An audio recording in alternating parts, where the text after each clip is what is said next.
ঠান্ডা ডাল আমাদের সুস্বাদু লাগে না, অন্যদিকে যখন আমরা ডালটাকে গরম করে সেটাকে খাই সেটা আমাদের অনেকটা বেশি টেস্টি লাগে বা সুস্বাদু লাগে। এর কারণ কি কখনো কি ভেবে দেখেছো? এর পিছনে লুকিয়ে আছে তরলের এক বিশেষ ধর্ম যার নাম পৃষ্ঠটান। পৃষ্ঠটান তরলের এমন একটা ধর্ম যার কারণে তরল নিজেকে গুটিয়ে রাখতে চায়। এবং এই যে পৃষ্ঠটান ধর্মটা এটা কিন্তু তাপমাত্রার উপর নির্ভর করে, অর্থাৎ যখন তাপমাত্রা বেড়ে যায় এই ধর্ম বা পৃষ্ঠটান কমে যায় এবং তাপমাত্রা কমে গেলে পৃষ্ঠটান বেড়ে যায়। এবারে ভাবো, যখন আমরা ডালটাকে ঠান্ডা অবস্থায় জিভের মধ্যে ফেলছি তখন সেই ডালটার যে ফোঁটাটা আমাদের জিভে পড়লো সেটা এক জায়গাতেই জড়ো হয়ে থাকবে।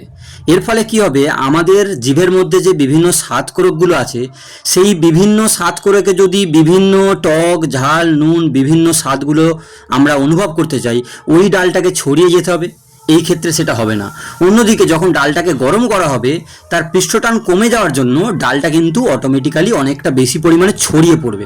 ছড়িয়ে পড়ার জন্য বিভিন্ন স্বাদকোরকে আমাদের এই ডালটা পৌঁছাবে এবং তার মধ্যে থাকা বিভিন্ন ধরনের যে স্বাদগুলো আছে সেগুলো আমরা ফিল করতে পারবো।